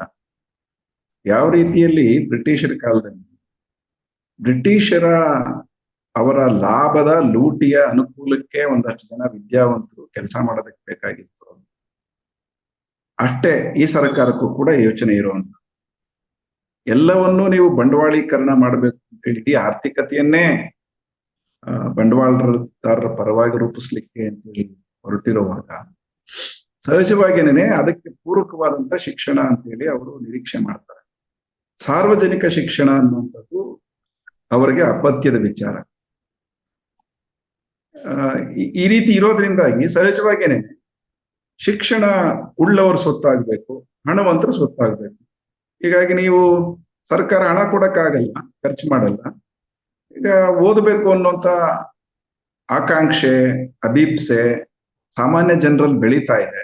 ಕೆಳವರ್ಗಗಳಲ್ಲಿ, ದಲಿತ ವರ್ಗಗಳಲ್ಲಿ ಹೆಚ್ಚೆಚ್ಚು ಓದಬೇಕು ಅನ್ನುವಂತ ನಿರೀಕ್ಷೆಗಳು ಈಗಷ್ಟೇ ಅದು ಸ್ವಲ್ಪ ಮೇಲ್ಮಟ್ಟಕ್ಕೆ ಬರ್ತಿರುವಂತ ಕಾಲಘಟ್ಟದಲ್ಲಿ ಆ ಆಸೆಗಳನ್ನ, ಆಕಾಂಕ್ಷೆಗಳನ್ನ ಮೊಟಕು ಮಾಡಬೇಕು ಅನ್ನುವಂತ ಪ್ರಯತ್ನ ಈ ಬಂಡವಾಳದ ಒಟ್ಟು ಪ್ರಯತ್ನದಲ್ಲಿ ಇದೆ ಅನ್ನೋದನ್ನ ನಾವು ಗಮನಿಸಬೇಕಾಗಿದೆ. ಹಾಗಾಗಿನೇ ಹಣ ಇರುವಂತವ್ರು ಓದ್ತಾರೆ. ನೀವು ಓದ್ಲೇಬೇಕು ಅಂತ ಬೇರೆಯವ್ರಿಗೆ ಅನಿಸಿದ್ರೆ ನಿಮ್ಗೆ ಸಾಲ ಕೊಡ್ತೀವಿ, ನೀವು ಓದ್ಬಿಟ್ಟು ಸಾಲ ತೀರಿಸಿ. ಆಮೇಲೆ ಕೆಲಸ ಸಿಕ್ಕುತ್ತೆ ಅಂತ ಗ್ಯಾರಂಟಿ ಇಲ್ಲ. ಕೆಲಸ ಸಿಗಬಹುದು, ಸಿಕ್ಕಾಗ ನೀವು ಸಾಲ ತೀರಿಸ್ರಿ. ಹಂಗಾಗಿ ಓದೋದು ಅನ್ನುವಂಥ ಪ್ರಶ್ನೆ ಇದೆಯಲ್ಲ, ಉನ್ನತ ಶಿಕ್ಷಣದ ಪ್ರಶ್ನೆ, ಅದು ಸಾಲ ಮಾಡಿಕೊಂಡು ನೀವು ಜೀವಂತ ಬದುಕಿರೋವರೆಗೂ ಸಾಲಗಾರರಾಗಿ ಶಿಕ್ಷಣದ ಸಾಲವನ್ನು ತೀರಿಸುವಂತವರಾಗಿ ಉಳಿಬೇಕು ಅನ್ನುವಂಥದ್ದೇನೆ ಒಟ್ಟಾರೆ ಈ ಬೆಳವಣಿಗೆಯ ಸ್ವರೂಪದಲ್ಲಿ ಇರ್ತಕ್ಕಂಥದ್ದು. ಇದು ಒಂದು. ಈ ಹಿನ್ನೆಲೆ ಒಳಗಡೆನೆ ನೀವು ಸರ್ಕಾರ ತನ್ನ ಸಾರ್ವಜನಿಕ ಜವಾಬ್ದಾರಿಯನ್ನ, ಸಾಮಾಜಿಕ ಹೊಣೆಗಾರಿಕೆಯನ್ನ ಸಂಪೂರ್ಣವಾಗಿ ಕಳಚಿಕೊಳ್ತಿರ್ತಕ್ಕಂಥ ಪ್ರಕ್ರಿಯೆ ತೀವ್ರಗೊಂಡಿದೆ. ಇವತ್ತೇ ಪ್ರಾರಂಭ ಆಗಿದೆ ಅಂತೇನಲ್ಲ. ನಾವು ಮೊದಲಿಂದ ಹೇಳ್ತಿರೋ ರೀತಿಯಲ್ಲಿ ಇದು 91ರ ನಂತರದಲ್ಲಿ ತೀವ್ರಗೊಂಡಂತ ಈ ಉದಾರೀಕರಣ, ಖಾಸಗೀಕರಣ ಮತ್ತು ಜಾಗತೀಕರಣದ ನೀತಿಗಳೇನಿದಾವೆ ಅದು ಮೋದಿಯ NDA ಆಡಳಿತದಲ್ಲಿ ಉಚ್ಚರಾಯ ಸ್ಥಿತಿಯನ್ನು ತಲುಪಿರೋದರ ಪರಿಣಾಮ ಇದೆ. ಹೀಗಾಗಿ ಭಾರತದ ದೊಡ್ಡ ಬಂಡವಾಳದಾರರು ಮತ್ತು ಜಾಗತಿಕ ಹಣಕಾಸು ಅಂತಾರಾಷ್ಟ್ರೀಯ ಬಂಡವಾಳದಾರರು ಸೇರಿಕೊಂಡಂತೆ ಭಾರತದ ಒಟ್ಟು ಆರ್ಥಿಕತೆಯನ್ನ ತಮ್ಮ ಹಿಡಿತಕ್ಕೆ ತಗೋಬೇಕು ಅನ್ನುವಂಥ ಪ್ರಯತ್ನ ಏನ್ ನಡೆಸ್ತಿದ್ದಾರೆ. ಆ ಪ್ರಯತ್ನಕ್ಕೆ ಬಿಜೆಪಿ ಸರ್ಕಾರ, ಮೋದಿ ಸರ್ಕಾರ ಸಂಪೂರ್ಣವಾಗಿ ಸಾಥನ್ನ ಕೊಟ್ಟಿದೆ. ಕಾಂಗ್ರೆಸ್ನವರಿಂದ ಇದೇ ಕೆಲಸವನ್ನ ಮಾಡಿದ್ರು, ಆ ಕಾರಣಕ್ಕಾಗಿ ಜನ ಅವ್ರನ್ನ ಸೋಲಿಸಿದ್ರು. ಆದ್ರೆ ಬಿಜೆಪಿ ಸಂಪೂರ್ಣವಾಗಿ ಈ ಪ್ರಕ್ರಿಯೆಯಲ್ಲಿ ಬಂಡವಾಳದಾರರಂತೆ ನಿಂತು ಬಿಟ್ಟಿದೆ. ಪರಿಣಾಮವಾಗಿ ಸಾರ್ವಜನಿಕ ಅಂತೇನೆಲ್ಲ ಇತ್ತು, ಅದು ಶಿಕ್ಷಣ, ಆರೋಗ್ಯ, ಕುಡಿಯೋ ನೀರು, ವಸತಿಯ ಪ್ರಶ್ನೆ, ಈಗ ಎಲ್ಲವೂ ಸಾರ್ವಜನಿಕ ಅಂತಿದ್ದಂತ ಎಲ್ಲವೂ ಕೈಗಾರಿಕೆಗಳಿರ್ಬೋದು, ಕೃಷಿ ಸಂಶೋಧನೆ ಇರ್ಬೋದು, ಸಾರ್ವಜನಿಕ ಸಂಶೋಧನೆ ಇರ್ಬೋದು, ಕೈಗಾರಿಕಾ ಸಂಶೋಧನೆ ಇರ್ಬೋದು, ಬಾಹ್ಯಾಕಾಶ ಸಂಶೋಧನೆ ಇರ್ಬೋದು, ಖನಿಜಗಳಿರ್ಬೋದು, ತೈಲ ಇರ್ಬೋದು, ಈ ತರದ ಎಲ್ಲ ಕ್ಷೇತ್ರಗಳನ್ನ ಖಾಸಗಿ ಬಂಡವಾಳಕ್ಕೆ ಪೂರ್ತಿಯಾಗಿ ತೆರಿಬೇಕು ಅನ್ನುವಂಥದ್ರ ಪ್ರಯತ್ನದ ಭಾಗವಾಗಿಯೇ ಇವೆಲ್ಲ ನಡೀತಾ ಇದೆ. ಈ ಬಜೆಟ್ ಅಲ್ಲೂ ಅಂಥದ್ದು ಘೋಷಣೆಗಳನ್ನು ಮಾಡಿದ್ದಾರೆ, ನೀವು ಗಮನಿಸ್ಬೇಕು. ಪರಮಾಣು ವಿದ್ಯುತ್ ಅನ್ನ ಅದು ಪೂರ್ತಿಯಾಗಿ ಸರ್ಕಾರದ ಸ್ವಾಮ್ಯದಲ್ಲಿದ್ದಂತ ಒಂದು ವ್ಯೂಹಾತ್ಮಕ ಕ್ಷೇತ್ರ ಆಗಿತ್ತು. ಸ್ಟ್ರಾಟಜಿಕ್ ಸೆಕ್ಟರ್ ಅಂತ ನಾವು ಅದನ್ನ ಪರಿಗಣಿಸ್ತಾ ಇದ್ವಿ ಇಷ್ಟು ಕಾಲ. ಪರಮಾಣು ವಿದ್ಯುತ್ ತಯಾರು ಮಾಡ್ತಕ್ಕಂಥದ್ದು ಸರ್ಕಾರದ ಹೊಣೆಗಾರಿಕೆಯಲ್ಲಿ. ಈಗ ಅದನ್ನ ಖಾಸಗಿಯವರ ಕೈಗೆ ಒಂದು ಪೂರ್ತಿಯಾಗಿ ಖಾಸಗಿಯವರು ಮಾಡಬಹುದು, ಜೊತೆಗೆ ಪಬ್ಲಿಕ್ ಪ್ರೈವೇಟ್ ಪಾರ್ಟ್ನರ್ಶಿಪ್ ಹೆಸರಲ್ಲಿ ಇವತ್ತು ಇಡೀ ವಿದ್ಯುತ್ ಕ್ಷೇತ್ರ, ಪರಮಾಣು ವಿದ್ಯುತ್ ಕ್ಷೇತ್ರವನ್ನ ಖಾಸಗಿಯವ್ರಿಗೆ ಒಪ್ಪಿಸುವಂತ ಪ್ರಯತ್ನ ಕೂಡ ನಡೀತಾ ಇದೆ. ಹೀಗಾಗಿ ಬರೀ ಬಂಡವಾಳಿಗರು ಅಂತಂದ್ರೆ ಭಾರತದ ಬಂಡವಾಳದಾರರು ಮಾತ್ರ ಅಲ್ಲ, ವಿದೇಶಿ ಬಂಡವಾಳದಾರರು ಕೂಡ ಇದರಲ್ಲಿ ಪ್ರವೇಶ ತಗೊಳ್ಳೋದಕ್ಕೆ ಸಂಪೂರ್ಣವಾದ ಅವಕಾಶ ಕಲ್ಪಿಸಲಾಗಿದೆ. ರಕ್ಷಣಾ ವಲಯ ಅನ್ನುವಂಥದ್ದು ಒಂದು ರೀತಿಯಲ್ಲಿ ಸಾರ್ವಜನಿಕ ಅಂದ್ರೆ ಸರ್ಕಾರದ ಒಂದು ಪ್ರೊಟೆಕ್ಟೆಡ್ ಏರಿಯಾ ಅನ್ನುವಂಥದ್ದೇನಿದೆ, ಇವತ್ತು ಅದನ್ನು ಕಳಚಾಗ್ತಾ ಇದ್ದಾರೆ. ಇವತ್ತು ರಕ್ಷಣಾ ವಲಯದ ಸಂಶೋಧನೆ ಮತ್ತು ಬೆಳವಣಿಗೆ ಏನಿದೆ, ರಿಸರ್ಚ್ ಅಂಡ್ ಡೆವಲಪ್ಮೆಂಟ್ ಅಂತ ನಾವೇನು ಮಾತಾಡ್ತೀವಿ, ಅದು ಕೂಡ ಅತ್ಯಂತ ಮುಖ್ಯವಾದಂತ ಒಂದು ವ್ಯೂಹಾತ್ಮಕ ಕ್ಷೇತ್ರ. ಅದನ್ನು ಕೂಡ ಖಾಸಗಿಯವರಿಗೆ ತೆರಿತೀವಿ ಅಂತೇಳಿ ಇವತ್ತು ಹೇಳಿದ್ದಾರೆ. ನೀವು ರಕ್ಷಣಾ ಕ್ಷೇತ್ರದಲ್ಲಿ ಸಂಶೋಧನೆ ಮಾಡ್ರಿ, ಡೆವಲಪ್ಮೆಂಟ್ ಮಾಡ್ರಿ, ಅದೆಲ್ಲ ಅವಕಾಶ ಇದೆ ಅಂತೇಳಿ ಹೇಳ್ತಾ ಇದ್ದಾರೆ. ಅದೇ ರೀತಿ ಒಳಗಡೆಯಲ್ಲಿ ನೀವು ಬಾಹ್ಯಾಕಾಶ ಇದರಲ್ಲೂ ಕೂಡ ಪೂರ್ತಿಯಾಗಿ ಖಾಸಗಿಯವರು ಪ್ರವೇಶ ಮಾಡ್ಕೊಳ್ಳಕ್ಕೆ ಅವಕಾಶ ಇದೆ ಅಂತೇಳಿ ಈಗ ಈ ಬಜೆಟ್ ಅಲ್ಲಿ ಅದನ್ನು ತೆರೆದು ಬಿಟ್ಟಿದ್ದಾರೆ. ಮತ್ ಬಹಳ ಮುಖ್ಯವಾಗಿ ನೀವು ಗಮನಿಸ್ಬೇಕಾಗ್ತದೆ, ಈ ನಮ್ಮಲ್ಲಿ ರೇರ್ ಮಿನರಲ್ಸ್ ಅಂತ ನಾವೇನ್ ಮಾತಾಡ್ತೀವಿ ಅಂದ್ರೆ ಅಪರೂಪದ ಖನಿಜಗಳು ಅಂತ ಮಾತಾಡ್ತೀವಿ, ಅದು ಸರ್ಕಾರದ ಸ್ವಾಮ್ಯದ ಇದೆ. ಅದಕ್ಕೆ ಅಂತೇಳಿನೇ ಸ್ವಾತಂತ್ರ್ಯದಲ್ಲಿ ಕಾಯ್ದೆಗಳನ್ನು ಕೂಡ ನಾವು ರೂಪಿಸ್ಕೊಂಡ್ವಿ. ಅದ್ರಲ್ಲಿ ಬಹಳ ಮುಖ್ಯವಾಗಿ ಮೈನ್ಸ್ ಅಂಡ್ ಮಿನರಲ್ಸ್ ಆಕ್ಟ್ ಅಂತ ಏನಿತ್ತು, ಅದನ್ನು ಇವರು ತಿದ್ದುಪಡಿ ಮಾಡಿದ್ದಾರೆ. ತಿದ್ದುಪಡಿ ಮಾಡಿದ್ರ ಪರಿಣಾಮ ಈಗ ಇವ್ರು ಏನ್ ಹೇಳ್ತಿದ್ದಾರೆ, 25 ಖನಿಜ ಕ್ಷೇತ್ರಗಳಲ್ಲಿ ನೀವು ಎಕ್ಸೈಸ್ ಡ್ಯೂಟಿ ಅಂದ್ರೆ ಅಬಕಾರಿ ಶುಲ್ಕವನ್ನ ತೀವ್ರವಾಗಿ ಕಡಿತಗೊಳಿಸಿದ್ದಾರೆ ಹೊರಗಡೆ. ಅದರ ಅರ್ಥ ಏನಂತಂದ್ರೆ, ನೀವು ಖನಿಜ ಕ್ಷೇತ್ರದಲ್ಲಿ ನೀವು ಪೂರ್ಣವಾಗಿ ಪ್ರವೇಶ ತಗೊಳ್ರಿ ಅಂತ. ಅದು ಇಡೀ ಸಾಮಾಜಿಕ ಸ್ವತ್ತು, ಅದು ಜನರ ಸ್ವತ್ತು, ಸಮಾಜಕ್ಕೆ ಸೇರಬೇಕಾಗಿರ್ತಕ್ಕಂಥದ್ದು ಖನಿಜಗಳು. ಆ ಖನಿಜಗಳನ್ನ ಯಾರೋ ಕೆಲವರು ಅದಾನಿಗೂ ಮತ್ತೊಬ್ಬರಿಗೂ ವರ್ಗಾವಣೆ ಮಾಡಲಿಕ್ಕೆ ಕಾನೂನುಗಳು ಬದಲಾವಣೆ ಮಾಡ್ತಿದ್ದಾರೆ. ಮತ್ತೆ ಅದರ ಪರಿಣಾಮವಾಗೇನೆ ನಮ್ಮ ದೇಶದಲ್ಲಿ ಇದುವರೆಗೂ ಲಭ್ಯನೇ ಆಗದೇ ಇದ್ದಂತ ಒಂದು ಖನಿಜ ಇತ್ತೀಚೆಗೆ ಸಿಕ್ಕಿದೆ, ಲಿಥಿಯಂ. ಅದು ಜಮ್ಮು ಕಾಶ್ಮೀರದಲ್ಲಿ ಬಹಳ ದೊಡ್ಡ ಪ್ರಮಾಣದಲ್ಲಿ ನಿಕ್ಷೇಪ ಪತ್ತೆಯಾಗಿದೆ. ಅದು ಸಾರ್ವಜನಿಕ ಸ್ವತ್ತದು. ಈಗಿದ್ದಂತ ಕಾಯ್ದೆ ಒಳಗಡೆಯಲ್ಲಿ ಖಾಸಗಿಯವರಿಗೆ ಅದರ ಪ್ರವೇಶ ಇರಲಿಲ್ಲ. ಆದ್ರೆ ಮೋದಿ ಸರ್ಕಾರ ಆ ಕಾಯ್ದೆನ ತಿದ್ದುಪಡಿ ಮಾಡಿ ಆ ಲಿಥಿಯಂ ಅನ್ನ ಈಗ ಅದಾನಿ ಕಂಪನಿಗೆ ವರ್ಗಾವಣೆ ಮಾಡಲಿಕ್ಕೆ ನಿಕ್ಷೇಪವನ್ನ ತಯಾರಿ ನಡೆಸಿ. ಈ ರೀತಿಯಲ್ಲಿ ಎಲ್ಲ ಕ್ಷೇತ್ರಗಳಲ್ಲಿ, ಅದು ಕೈಗಾರಿಕೆ, ಕೃಷಿ ಸಂಶೋಧನೆ, ಬಾಹ್ಯಾಕಾಶ, ರಕ್ಷಣೆ, ಶಿಕ್ಷಣ, ಆರೋಗ್ಯ, ಯಾವ್ದು ಹೇಳ್ತೀರಿ ಎಲ್ಲ ಕ್ಷೇತ್ರಗಳಲ್ಲೂ ಕೂಡ ಅದನ್ನ ಸರ್ಕಾರದ ಹೊಣೆಗಾರಿಕೆಯಿಂದ ತಪ್ಪಿಸಿ ಪೂರ್ತಿಯಾಗಿ ಖಾಸಗಿ ಬಂಡವಾಳದಾರರ, ದೇಶಿ ಮತ್ತು ವಿದೇಶಿ ಇಬ್ಬರು ಬಂಡವಾಳದಾರರಿಗೆ ವರ್ಗಾವಣೆ ಮಾಡತಕ್ಕಂತ ಒಂದು ದೊಡ್ಡ ಪ್ರಯತ್ನ ಏನ್ ನಡೆದಿದೆ. ಈ ಬಜೆಟ್ ಕೂಡ ಆ ದಾರಿಯಲ್ಲೇ ನಡೆದಿದೆ. ಮತ್ತೊಂದಷ್ಟು ಅದು ತೀವ್ರಗೊಂಡಿದೆ. ಹೀಗಾಗಿ ರಾಜ್ಯಗಳ ಅಧಿಕಾರವನ್ನ ಮೊಟಕುಗೊಳಿಸಿ ಕೇಂದ್ರದ ಅಧಿಕಾರವನ್ನ ಕೇಂದ್ರೀಕರಿಸ್ತಕ್ಕಂಥ ಒಂದು ಸರ್ವಾಧಿಕಾರಿ ಆ ಪ್ರವೃತ್ತಿ ಕಡೆಗೆ ಹೋಗುವಂತದ್ದು ಇದು ಇತ್ತು ಅಂತ ನಾನು ಮೊದಲಿಂದ ಏನ್ ಹೇಳ್ತಿದ್ದೆ. ಈ ಬಜೆಟ್ ಮತ್ತೊಂದಷ್ಟು ಅದಕ್ಕೆ ಪುಷ್ಟಿಯನ್ನ ಕೊಟ್ಟಿದೆ ಅನ್ನೋದನ್ನ ನಾವು ಸ್ಪಷ್ಟವಾಗಿ ಗಮನಿಸಬಹುದು. ಹೀಗೆ ಒಟ್ಟಾರೆಯಾಗಿ ಈ ಬಜೆಟ್ ಇಂದ ಈ ದೇಶದ ರೈತರಾಗ್ಲಿ, ಕಾರ್ಮಿಕರಾಗ್ಲಿ, ಬಡವರಾಗ್ಲಿ, ಸಾಮಾನ್ಯ ಜನರಾಗ್ಲಿ, ಯುವ ಜನರಾಗ್ಲಿ ಯಾವುದೇ ನಿರೀಕ್ಷೆಗಳಿಟ್ಕೊಳ್ಳುವಂಥದ್ದೇನಿಲ್ಲ. ಬದಲಿಗೆ ಈಗಾಗಲೇ ತೀವ್ರಗೊಳ್ತಾ ಇದ್ದಂತ ಈ ಎಲ್ಲಾ ಕ್ಷೇತ್ರದ ಬಿಕ್ಕಟ್ಟುಗಳಿದ್ದಾವೆ, ಅದು ಮತ್ತಷ್ಟು ತೀವ್ರಗೊಳ್ಳುತ್ತದೆ. ಆರ್ಥಿಕ ಅಸಮಾನತೆ ಹೆಚ್ಚಾಗ್ತದೆ. ಬಡವ ಶ್ರೀಮಂತರ ನಡುವಿನ ಈ ತಾರತಮ್ಯ ಗ್ಯಾಪ್ ಇನ್ನು ಜಾಸ್ತಿ ಆಗ್ತಾ ಹೋಗುತ್ತೆ. ಹಾಗಾಗಿ ಇದು ಜನವಿರೋಧಿ ಬಜೆಟ್ ಅನ್ನುವಂಥದ್ದನ್ನ ಬಹಳ ಸ್ಪಷ್ಟವಾಗಿ ಹೇಳ್ಬೋದು. ಆ ಲೆಕ್ಕಕ್ಕೆ ಹೇಳೋದಾದ್ರೆ ಇದೊಂಥರ ದೇಶ ವಿರೋಧಿ ಬಜೆಟ್, ಬಂಡವಾಳಿಗರ ಪರವಾದಂತ ಬಜೆಟ್ ಅಂತ ಹೇಳಿ ಹೇಳ್ಬೋದು ಅಂತೇಳಿ ಅನಿಸ್ತದೆ.